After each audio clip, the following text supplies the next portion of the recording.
Da, da, da, da. Middle Ages, Renaissance, and the Reformation, 30 years religious wars, absolutist monarchs. Now it's the Enlightenment, Locke and Hobbes and Dare to Know, factories, wood to coal, Industrial Revolution, cry for freedom, then resounds, Vive la France! Decatur and Italy, Garibaldi and the red shirts, Bismarck and Germany, the power behind the throne. Mania starts World War I, Russian Revolution, then there's disillusionment in the world between the wars. Single party governments, Munich and appeasement. Hitler starts invading, World War II's begun. Covert tensions escalate, Russia-US conflict, falling of the Berlin Wall, revolt in satellite states. 57 EEC established common market, European unity, now it's modern day. So we'll begin introducing our religious wars. Our first one is called the Dutch Revolt. It's really between Spain and a lot of its territories in the Low Countries. Spain is going to seek to squash Protestantism throughout Western Europe, and also in the Eastern Mediterranean Sea. The Ottoman Empire is growing, so they're trying to stop the spread of Islam there. As they are religious wars, Spain is, as we said, is a very Catholic nation, and they feel obligated to represent the Catholic Church, right? And so in the Netherlands, which is where the Dutch are, they are predominantly Calvinists in the north, and this is where we're going to see them break away from Spanish rule. Okay, so the leader of Spain at this time is Philip II. He is the son of Charles V. Okay, we can go over his ruling style. He is going to be a patron, and he's going to commission the building of the Escorial.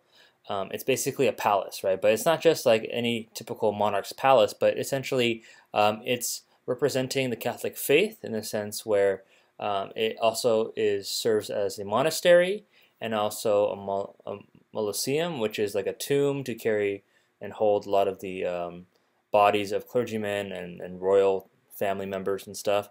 It is built outside of Madrid, the capital, and so this is symbolizing the power that Philip has and his commitment for a Catholic crusade. So if you remember the Crusades, it was happening in the Middle Ages. Essentially now he's trying to champion this religion in support of the Pope in Rome. Okay, all right. So what was he also known by? He was also a very reclusive type of personality. He avoided people. He didn't like to be in big groups. And when he, grew up as a kid, he was around many other people in the king's court, and so he essentially wanted to be more kind of like by himself, introverted. He was known as the prudent king because a lot of decisions that he would make, whether they're very trivial or very momentous, right? He wanted to be on figuring it out himself, right? He personally and privately would want to weigh every decision, right? He's very suspicious, a little bit too meticulous at times, and so he doesn't want to be talking with a whole lot of people either. So he's also called the King of Paper because he's ruling by the pen, not by the sword. Okay. Someone once said that decisions that Philip makes are taken so slowly that even a cripple could keep up with him. Okay. So being the prudent king, he's very thoughtful. He prefers to work alone, and he's constantly going through hundreds of documents in a day, reading them, signing them, commissioning them, right, making decrees like that way. Okay, not in front of large people in speeches. In the Habsburgs and Valois Wars, he's going to be successful, and he's going to defeat France 1557. And by 1559, you have a treaty signed that's going to hand over the Italian lands that France once had, that they were fighting. Remember, we talked about how Italy was the stomping grounds, the battlegrounds for other monarchs, right? So Spain will win, right? The Treaty of Chateau Cambréis, and they're going to retain those holdings in Italy. So essentially, we're going to know Philip that he's the Catholic Crusader, right? He was convinced that God had given him like the special right to defend the Catholic faith. He's going to be slow in his administration. He's very meticulous in thought, very prudent, right? He's going to be ruling for, I think, about like 80 years or something like that. Okay, a pretty long time, over 50 years. And essentially, Spain's dominance, okay, in Europe is going to maintain even after his time. Okay, so here are some pictures of the Escorial. Okay, very big. Like I said, it's serving beyond just a palace, right? Many rooms, right? And it's serving as a monastery. It's a headquarters where Jesuits will be, monks, abbots, bishops. Okay, here's another image. As you can see, this is the tombs, and you have the different kings and sons that are living here. Okay, all right. So, and I talked about Elizabeth and how you have the Spanish Armada that's defeated. Okay, so we're going to talk about just the Kingdom of Spain, not just Philip himself. Because of this, they fell from their glory after 1588, and this is in the middle of the Dutch Revolt. Okay, a lot of the wealth that came from the Americas, from the New World, transformed Europe and Spain, and several factors. Right, they have more money because of the gold and silver coming in. The population is going to increase. In 1600, you're going to see 7 million people, and inflation. By the end of the 16th century, you're going to see a 2% increase in prices. Right, and so by having more money and more people, right, that meant that food is less and there's fewer jobs available because it's overpopulated. And so wages are not going to increase, but prices will. And so at that point, Spain is going to be affected, and a lot of the wealth is just going to be in the hands of the elite, and many of the peasants are going to be very upset because of that. Okay. All right. As far as the religious battles, one major one is 1571, the Battle of Lepanto. This one stood out, significantly because this is where Spain is able to defeat the Ottoman Turks and turn the tide. Spain is trying to secure this Mediterranean region for a lot of Christian merchants because, maybe the Ottoman Turks, they're traders and stuff. They've made a lot of money off of shipping and bringing in goods. So the Battle of Lepanto defeats the Turkish navy off of the coast of Greece. This is Spain. And so Spain, right, has supported the Austrian side, the Eastern European side of the Habsburg Empire. And so using that kind of religious fervor to take down the Muslims, right, it's kind of reminiscent of the times of the Catholic Crusades, or the Crusades back in the Middle Ages. Okay, this is going to end the threat of the Ottomans in the Mediterranean, pushing them back. Don Juan is Philip's half-brother. Okay, he's the one who is successful in defeating the Turks. Okay, Portugal. Spain's going to add Portugal to its holdings in 1580 because of a marriage to Maria of Portugal, princess. Marriages aren't that important, but it's understanding that Spain is now consolidating more territory. Okay, now the actual Dutch Revolt in itself takes place for an 80-year period. Okay, sorry, Philip didn't rule for 80 years, but the revolt lasted for that long. So even after his time, it continued. So where is this taking place? This is taking place in what we call the Low Countries, specifically Belgium and the Netherlands. Okay, and so this total area is broken up into 17 provinces. And essentially, if you remember, I mentioned that as a commercial center, Antwerp, major, right? And what made it successful was they had, for the most part, religious toleration before Philip came around. Why were the Dutch religiously tolerant? It's because they were very much business-minded, not religious-minded, and so because of that, they understand that if you kind of offend someone's religion, right, that's going to affect their business. So they're very tolerant in that way. What we're going to see in the Dutch Revolt is that the North is going to split off because they're predominantly Protestant, and the South is predominantly Catholic. At this point, they're all just owned and held by Spain, as you can see in the first image right there with the most dark green. Okay. Later, from Antwerp as a financial center, that's going to change to Amsterdam. Okay, going from Belgium to the Netherlands. Okay. All right. So Calvinism is going to spread starting in 1555. Right. That's the Peace of Augsburg, and this is happening in the Lower Countries, and so there are a lot of Calvinists that begin to open air preach in the Netherlands, and so they begin to go against Catholicism by showing a lot of different acts. Okay, so there's this thing called iconoclastism, which is the destruction of religious images. I'll show you an image in a second. And so essentially, Calvinism is trying to take a stance in there, and they're trying to go against what the traditional Catholic beliefs are. Okay, Philip's half-sister is named Margaret of Parma. She was kind of the ruler of this area at that time. She wanted to, basically centralize the government in the Low Countries and have one religion and just kick out kick out Calvinism. And so what she's going to do is she's going to institute heresy laws. And so these are laws that are passed against Protestants, and essentially you have kind of the Inquisition, right? Spanish Roman Inquisition continued in the Low Countries. So these Dutch towns, right, they were very independent, right? They always liked to be self-sufficient and running their own economy, having their own religion. They don't like to be told what to do. So as a tolerant society, they felt that being told what to do is showing intolerance to them, and they felt that that's going against what they have as their identity.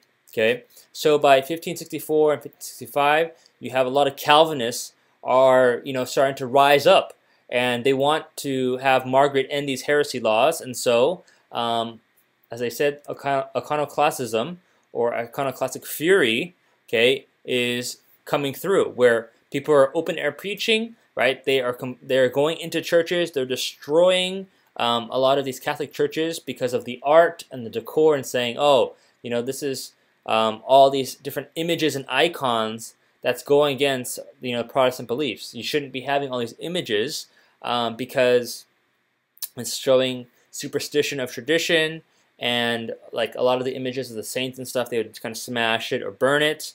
And so you kind of have this like mobs break out. Okay, Beeldenstorm is the Dutch word for iconoclastic fury. Okay, and so because of this, right, Philip is going to respond, and there's going to be the breaking of sending in troops, and then the revolt has begun. Okay, essentially. So how do Protestants think before this time, right? If you remember from the German peasants' revolts, right, in 1524, Luther condemns it, right? And so essentially in the same way, Protestants weren't supposed to be disobedient and revolting, right? But the idea of how Protestants thought is going to change over time, okay? The political thought of Protestants is going to go from passive, right, not doing anything, not active, but passive disobedience, okay, just in your heart, don't agree, but still do your job, right? It's going to change into more active resistance, right? If there's an ungodly ruler, someone that's going against your beliefs, right, you can rise up. And so at that point, right, the Protestant resistance theory is established, okay? What this means is that they're saying that every individual Protestant has a duty to oppose rulers that are opposed to Protestantism. So if you're against our beliefs, it's our right, that we should be active and revolting against you. And Philip, a Catholic king, is going to say, no, okay, we're going to bring in more bishops, we're going to bring in more Jesuits in this place, and we're going to strengthen the Inquisition, okay? A lot of what the Council of Trent was trying to do during the Catholic Reformation, this is kind of the response. So it's kind of back and forth tug of war, and as we know, okay, Europe, and specifically right now in the Low Countries, the entire continent is going to break out over conflict over religion. Here you have an image, right, of iconoclastic fury going into Catholic Church, destroying all the decor and that kind of stuff that's representing old Catholic traditions, where in a Protestant church it's actually very uniform, right? No decor, just very straight benches, one pulpit, that's it, plain walls, okay? All right, so the Duke of Alba is kind of like the bodyguard, right, the right-hand man of Philip. He's sending the Duke of Alba out and saying, you know what, you are going to go and punish those that are involved in participating in this revolt, okay? And so he brings 10,000 troops, right, in 1567, and at that point he is establishing the Council of Troubles. The Council of Troubles put 12,000 people on trial, right? And in the end, you have 1,000 people that are executed, and their property is confiscated. Okay, they call it the Council of Troubles because they're figuring out, what's troubling them, right? But the Protestants, the Calvinists in the Netherlands, called it the Council of Blood because blood is being shed. Okay, at that point, because Spain has sent their army over, right, to the Low Countries, they have to collect taxes in order to pay the soldiers. At that point, a lot of Calvinists are feeling, oh man, this is totally worse. But even some Catholics are saying, like, man, like, yeah, we want Catholicism to be here, but we don't pay taxes for it, right? It's a waste of money. Okay, so essentially at this point you have thousands of people that are planning to leave. Calvinists are leaving to England and Germany because they don't want to pay the taxes. They don't want to be persecuted. But Catholics and Calvinists have to pay tax because of the soldiers that are there. Okay, at this point, the Duke of Alba looks like he's a bad guy, and then the Dutch are looking for someone to champion them, to represent them. Okay, Philip II is going to continue kind of this policy of rooting out Protestantism. He wants to maintain complete Catholic holdings of territories. Okay, so who is the guy that they're going to be championing, that's going to be representing the Dutch Calvinists? Okay, it's going to be William of Orange. Okay, he's not the same guy in the English Civil War. That's later on. Okay, in the Glorious Revolution, he is going to be the resistance leader against the Duke of Alba, right? And so he is the Prince of Orange. He's called William the Silent as a nickname because he was not very vocal. He had like a small group of support, and he was very hesitant to kind of like always discuss his strategy. So that's why they called him very silent. He didn't speak that loudly and stuff. Okay, he's going to start the revolt. He's going to be leading, but he's going to fail at first. He's very unsuccessful in the first few years. Okay. What ends up happening is he's going to have the support, okay, in having sea beggars. If I remember from the last lecture, I introduced the idea of sea beggars.